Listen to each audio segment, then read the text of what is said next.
The chair recognizes the gentleman from Louisiana, Mr. Scalise.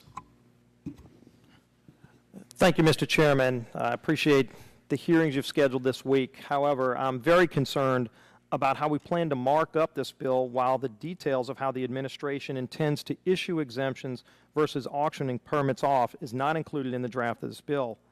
Similarly, we cannot know the true costs of this bill until the permit issue has been decided.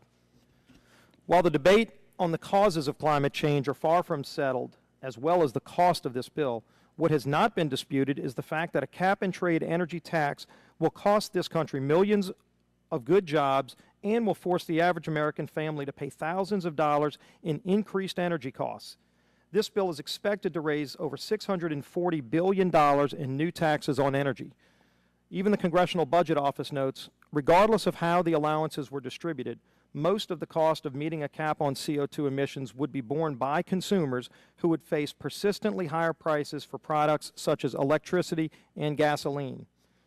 The President has acknowledged that his plan will lead to higher electricity prices when he stated, quote, under my plan of a cap-and-trade system, electricity rates would necessarily skyrocket, unquote. According to the President's Budget Director, Peter Orszag, the average annual household cost increase would be about $1,300 a year for a 15% cut in CO2 emissions, which is 80% less than the cut sought in the President's proposed budget. In fact, Peter Orszag testified last year before Congress that price increases borne by consumers are essential to the success of their cap-and-trade energy tax program. Rather than a national energy tax, we need a comprehensive national energy policy that takes an all-of-the-above strategy. We need to encourage conservation. We need to pursue and increase the technologies in renewable sources of energy like wind and solar, but we also need to explore our own natural resources like oil, natural gas, and even clean coal technologies, but we also need to make nuclear power part of a renewable energy portfolio standard because clearly nuclear power is a reliable and successful and efficient source of energy that most of Europe is using, and it emits no carbon. This bill doesn't include nuclear in part of that strategy. This cap-and-trade energy tax will send millions of our energy-intensive manufacturing jobs overseas to countries like China and India.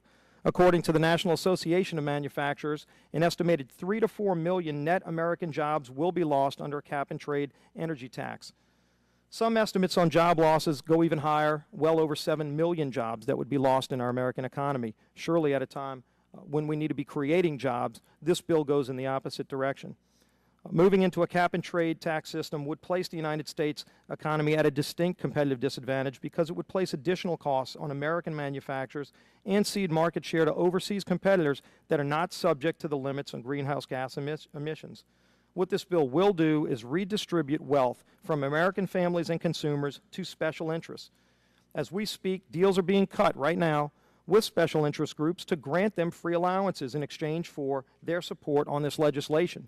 Is that really the change in the way of doing business that so many Americans were promised? That's why so many of the details of this cap-and-trade bill are not yet available to us on the committee, as well as to the public. And so there's a clear lack of transparency in this legislation, in part because of the deals that are currently being cut with those details that are conveniently left out.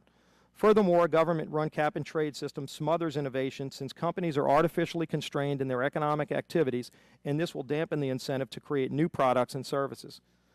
For those who are concerned about reducing carbon emissions, this cap-and-trade energy tax will ironically increase the worldwide carbon emissions because many of the millions of American jobs that will be shipped overseas due to a cap-and-trade energy tax will be, in fact, sent to countries who do not follow the environmental standards that are in place here in America.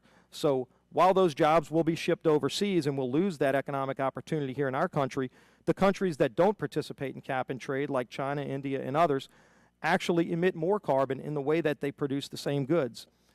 Again, I appreciate the opportunity to discuss this issue in a broad context this week.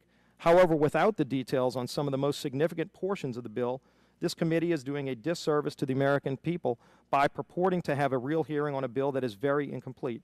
Thank you, and I yield back. Gentleman's time has expired.